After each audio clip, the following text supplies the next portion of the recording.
आज हम लोग जो है आगे पढ़ेंगे कि जो है अभिक्रिया की कोटि से संबंधित पढ़ा रहे थे कि किसी रासायनिक अभिक्रिया में वेग समीकरण जब लिखते हैं तो वेग समीकरण में सांद्रता पदों के घातांकों के योगफल को क्या कहते हैं हम लोग अभिक्रिया की कोटि कहते हैं।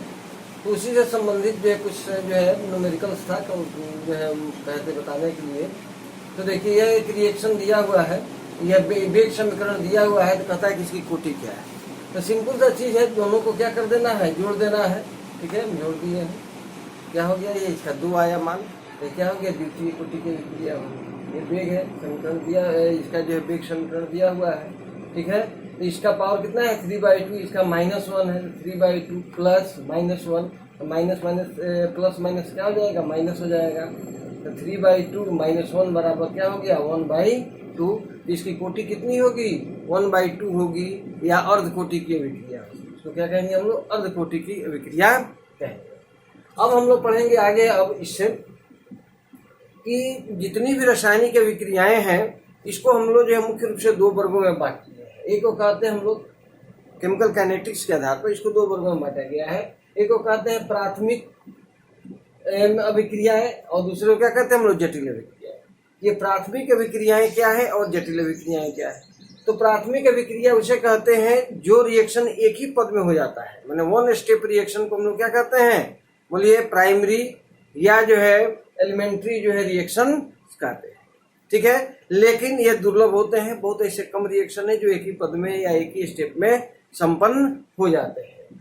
ठीक है, उसके बाद है हम लोगों का कि ये जटिल अभिक्रियाएं।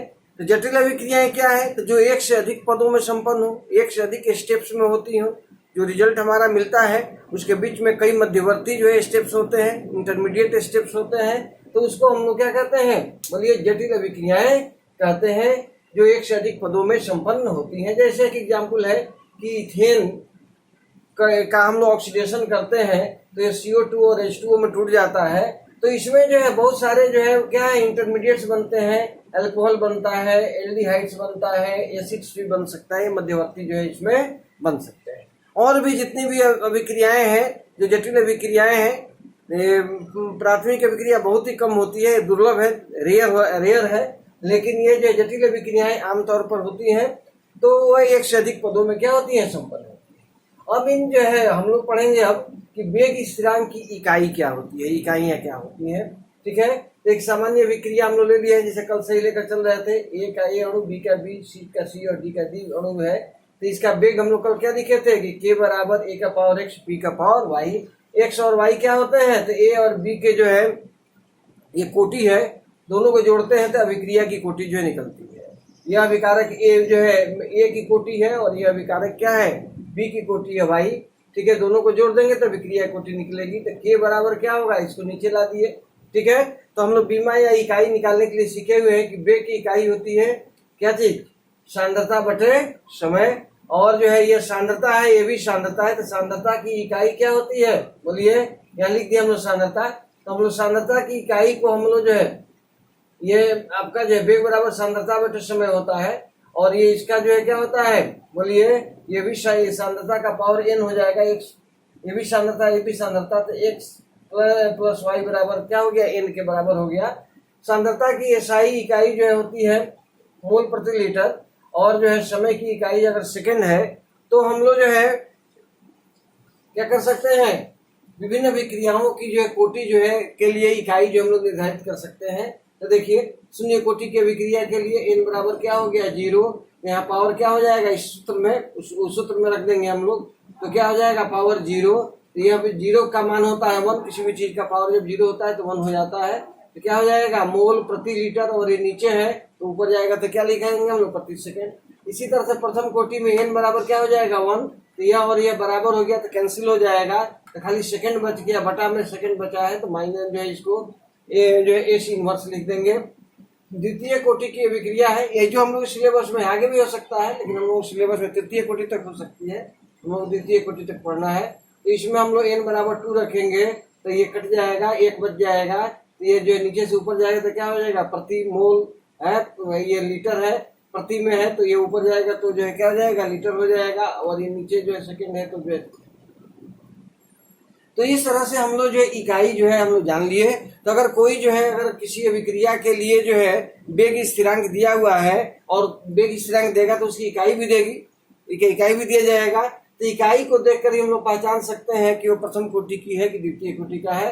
इसमें एक एग्जाम्पल है 4.4 एनसीईआरटी का है, ठीक है। तो इसमें यह जो है दिया हुआ है, तो इसका जो है इकाई देखिए लीटर प्रति मोल प्रति सेकंड दिया है। तो हम लोग भी पढ़े हैं कि यह जो है द्वितीय कोटि के लिए होता है। ये इकाई किसकी है? द्वितीय कोटि की है।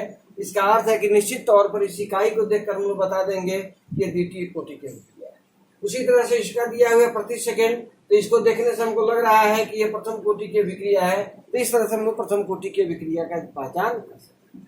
अब एक अगला चीज है, अगला टॉपिक है हम लोगों का कि अभिक्रिया की आणविकता या अणुकता किसे कहते हैं। अभिक्रिया की आणविकता या अणुकता, ये अभिक्रिया की कोटि और अभिक्रिया की अणुकता जो है बहुत कंफ्यूजिंग होता है, इसको समझना जरूरी होता है। कल बताया था कि जो है कोटि जो होती है वो एक प्रायोगिक मान है और यह क्या है? एक सैद्धांतिक मान है। इसको हम लोग रासायनिक समीकरण लिख कर जो है प्राप्त कर सकते हैं।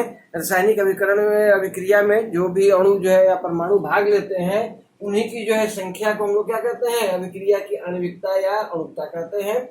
तो इसमें ध्यान दिया जाता है कि जो है किसी भी रासायनिक अभिक्रिया में भाग लेने वाले परमाणु हो सकते हैं, अणु हो सकते हैं, आयन हो सकते हैं, ठीक है। तो उनकी संख्या है जो एक साथ जो है संघट कर, संघट माने क्या होता है? कोलिजन, टकरा कर जो है अभिक्रिया करती हैं। हम लोग पढ़े हुए हैं, जानते हैं कि रासायनिक अभिक्रिया कैसे होती है। तो जब दो विभिन्न अणु जो आपस में टक्कर मारते हैं तो क्रिया जो है संपन्न होती है, ठीक है। तो इस तरह से जो है जितने अणु जो है परमाणु, अणु या आयन संघट में भाग लेंगे उसी को हम लोग क्या कहते हैं? बोलिए आणविकता कहते हैं। कैसी अभिक्रिया होनी चाहिए? तो प्राथमिक अभिक्रिया होनी चाहिए, जटिल नहीं, प्राथमिक अभिक्रिया ही होनी चाहिए, ठीक है। यह एक सैद्धांतिक मान है। इसका जो है मान क्या हो सकता है? 1, 2 या अधिकतम 3 हो सकता है, क्योंकि 3 से अधिक अणु जो है कि जो है एक साथ टक्कर लगने की संभावना जो है बहुत ही कम होती है, नगण्य होती है, ठीक है। इन्हें क्रमशः हम लोग, जब एक होता है तो उसको एक अणु कहते हैं, 2 होता है तो द्वि अणु कहते हैं और 3 होता है तो जो है इसको त्रि अणु जो है अभिक्रिया कहते हैं या त्रि आणविक अभिक्रिया कहते हैं, ठीक है।